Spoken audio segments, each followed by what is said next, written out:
এয়া একটা বুক বা কিতাপ, এয়া আৰু একটা বুক বা কিতাপ, এয়া আৰু এটা বুক বা কিতাপ। কিন্তু একেলগে যদি আমি এনেকুৱা বহুত কেইটা কিতাপ বা বুকস লওঁ তেনেহলে ইয়াক কোৱা হ'ব বান্ডল।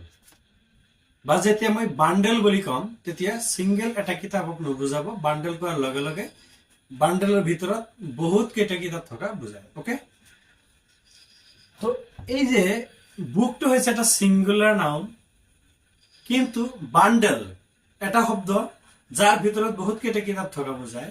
এই বান্ডেলক কোৱা হয় কালেক্টিভ নাউন বা বহুত কেইটা নাউনৰ এটা কালেকশন। ওকে, তো আমি আজি আলোচনা কৰিম কালেক্টিভ নাউন। কালেক্টিভ নাউন সচৰাচৰ আমি বহুত ক্ষেত্ৰত ভুল হোৱা বা ভুল কৰা পৰিলক্ষিত হয়। যেনেকুৱা এতিয়া যদি মই কওঁ পেন্স মানে বহুত কেইটা কলম, এইটো কি কালেক্টিভ নাউন হয় নেকি? পেন্সটো কালেক্টিভ নাউন নহব। কিয়? আচলতে ইয়াৰ মূল নাউনটো হৈছে পেন। এছটো আমি বেলেগ ঠাইৰ পৰা আনি ইয়াক প্লুৰেল কৰিছো। কোনো নাউনক যদি প্লুৰেল কৰি বহুবচন কৰি বহুত কেইটা বস্তুৰ সমষ্টি বুজোৱা হয় তেতিয়া ইয়াক আমি কালেক্টিভ নাউন ক'ব নোৱাৰি। তো কালেক্টিভ নাউন হোৱাৰ কি শৰ্ত কি? নাউনটো প্লুৰেল ফৰ্মত নাথাকিব, সিঙ্গুলাৰ ফৰ্মতে থাকিব আৰু সেই নাউনৰ ভিতৰত বহুত কেইটা সদস্য থকা বুজাব। যেনেকুৱা টিম, টিম মানে কি? টিম শব্দটো এটা সিঙ্গুলাৰ নাউন। ওকে, কিন্তু টিম কোৱাৰ লগে লগে এজন মানুহ বা এটা প্লেয়াৰ নাই।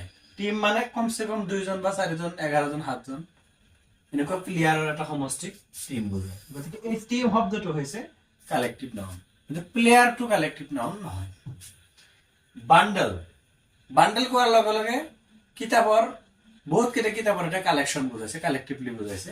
গতিকে বান্ডেলটো হৈছে কালেক্টিভ নাউন, কিন্তু বুক কিন্তু কালেক্টিভ নাউন নহয়। বুক বুকস করে দিলেও কালেক্টিভ নাউন হয় না। ক্রাউড, ক্রাউড মানে হৈছে ভিৰ। ভিৰ এজন বা দুজন মানুহৰ নহয়, ভিৰ মানে হৈছে ইয়াত যথেষ্ট সংখ্যক মানুহৰ সমষ্টি। গতিকে ক্ৰাউডটো হৈছে collective noun. Hard, HERD, hard, এই হাৰ্ড মানে হৈছে গৰু বা ম'হৰ জাক বা কোনো এটা পশু জাক একেলগে। গতিকে ই হৈছে এটা কালেক্টিভ নাউন। পিপল মানে বহুত মানুহৰ সমষ্টি। বান্স মানে বহুত কেইটা ফুলৰ এটা থোপা। ফ্লিট মানে হৈছে নৌবহৰ। 8টা 10টা 20টা এনেকুৱা শিপ বা নৌকা বা নাও একেলগে যদি কৰবাত যাত্ৰা কৰে গোটেইখিনিক মিলি ফ্লিট বুলি কয়।